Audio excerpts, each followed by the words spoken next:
መረጋጋትና ከራስ ጋር መሆን። ራሳችንን እናዳምጥ። እውነቴን ነው። ቁጭ ብለን እናዳምጥ። እንዲያው ምን እንደሆነ አንዳንድ ጊዜ እንደው ከሰው ተለይቶ ራሱ እንኳን አንድ ቀን ራሱ ቁጭ ማለት ብቻ ነው። ዝም ብሎ ቁጭ ማለት ዝም ብሎ እኮ ነው። ምንም ሳትጸልዩም ቢሆን እውነቴን አንድ አቡነ ዘበሰማያት ጧት አድርሳችሁ ቁጭ ብላችሁ ዝም ብላችሁ አስቡ እስኪ። ቆይ እኔ ማን ነኝ? ስሜ ማን ነው? እኔ ምንድነኝ? ሰው። እኔ ምንድነኝ? ክርስቲያን። አሁን ምን እያረኩ ነው? እንደዚህ። ትናንትና ምን እያረኩ ነበር? እንደዚህ ሊሆን የቻልኩት በምን ምክንያት? እንደዚህ የደረሰባቸው አባቶችና እናቶች እንዴት ብለው አለፉት? እንደዚህ አድርገው። አሁን እኔ ማድረግ ያለብኝ እንዴት ነው? እንደዚህ።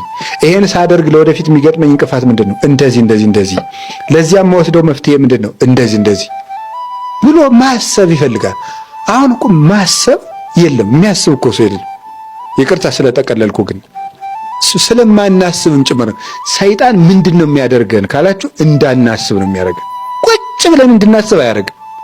የፈለገ ቢሆን እንቅልፋችን አይናችን በእንቅልፍ እስከምትከደንባት ቅጽበት ድረስ እንዳናስብ ነው የሚያደርገን። እንዳናስብ እያደረገ መተኛት፣ ከዛ ሳናስብ አድረን መነሳት፣ ሳናስብ ወጥተን መሄድ፣ ሳናስብ ውለን መግባት፣ ሳናስብ አምሽተን መተኛት፣ በቃ መዞር ማለት ነው።